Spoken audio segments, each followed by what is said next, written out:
கர்த்தருக்குள் பிரியமானவர்களே, மே 2 Elon G white அம்மையார் அவர்களுடைய மாரநாதா புத்தகம், பக்கம் 243. இன்றைய தியானத்திற்காக தெரிந்து கொள்ளப்பட்ட தலைப்பானது, சாத்தான் தனது முயற்சிகளை இருமடங்காக்குகிறான்.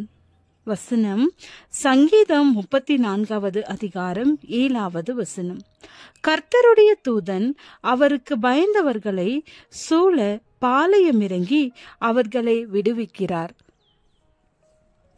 நமது மீட்பரின் மிக உன்னதமான வல்லமைகளில் நாம் பெற்றுக்கொள்ளும் விடுதலையும் பாதுகாப்பும் மட்டும் நமக்கு இருந்திராவிட்டால், சாத்தானுடைய அவனது சேனையுடைய வல்லமையும் பகைமையும் நம்மை துளி கூட பிசகாமல் பயத்தால் மூழ்கடித்துவிடும். தீய மனிதர்களிடமிருந்து நம்மையும் நமது சொத்தையும் பாதுகாப்பதற்காக மிக கவனமாக நமது வீடுகளுக்கு தாழ்பால்களையும் பூட்டுகளையும் போட்டு வைக்கிறோம். தீய தூதர்கள் நம்மை தாக்குவார்களானால் நமது சொந்த பலத்தில் எந்த விதமான பாதுகாப்பு முறையும் நமக்கு கிடையாது. அத்தகைய தீய தூதர்கள் நம்மிடத்திற்கு நுழைவுரிமை நாடி தொடர்ந்து முயற்சிக்கிறார்கள். இந்த தீய தூதர்களை பற்றி நாம் சிறிதளவும் நினைத்து பார்ப்பதில்லை. தீய தூதர்கள் அனுமதிக்கப்படுவார்களானால் நம் உள்ளத்தின் கவனத்தை சிதறடித்து, நம் உடல்களை சீர்குலைத்து, கடும் வேதனைக்குட்படுத்தி, நமது உடைமைகளையும் நமது ஜீவியங்களையும் அழித்து போட முடியும். அவர்களது ஒரே மகிழ்ச்சி நாம் படுகின்ற கடுந்துயரத்திலும் அழிவிலேயும் தான் இருக்கிறது. தீய சக்திகளின் கட்டுப்பாட்டிற்கு தேவன் அவர்களை ஒப்பு கொடுக்கின்றவரை தெய்வீக உரிமை கோருதல்களை எதிர்த்து சாத்தானின் சோதனைகளுக்கு தங்களை ஒப்பு கொடுப்பவர்களது நிலைமை மிகவும் அச்சம் தரக்கூடியதாகும்.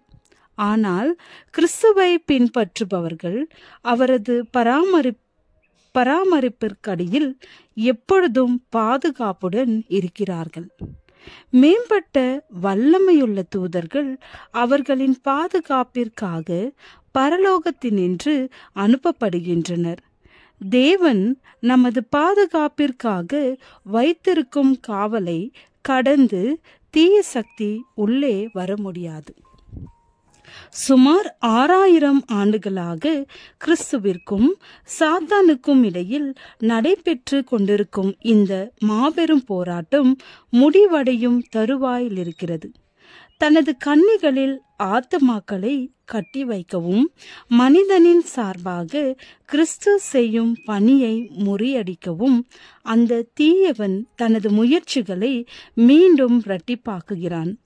மீட்பரின் மத்தியஸ்த வேலை முடியும் வரை மக்களை இருளிலும் தவறுகளை அறிக்கை செய்யாத நிலையிலும் பிடித்து வைக்க முயல்கின்றான். அதற்கு பின் பாவத்திற்கான ஒரு பலி எதுவும் இல்லை. அந்த நோக்கத்தை நிறைவேற்றவே அவன் முயன்று கொண்டிருக்கிறான்.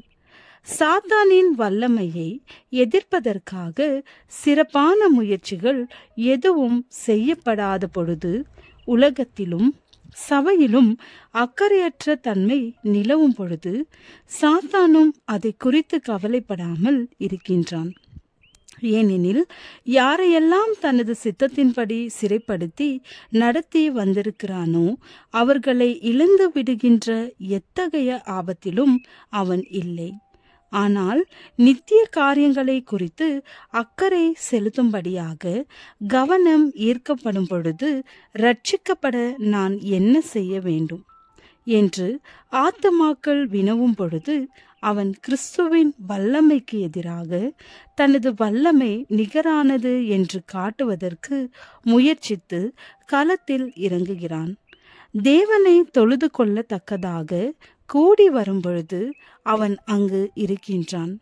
பார்வைக்கு காணப்படாமல் மறைந்திருந்தாலும் தொழுபவர்களுடைய உள்ளங்களை அடக்கி ஆளத்தக்கதாக சுறுசுறுப்பாக செயல்படுகிறான். ஜெபம். எங்கள் சுமை தாங்கி உம்மை துதிக்கிறோம். நீர் எங்கள் பாவங்களையும் பாரங்களையும் சுமந்ததற்காய் உம்மை துதிக்கிறோம். ஆமீன்.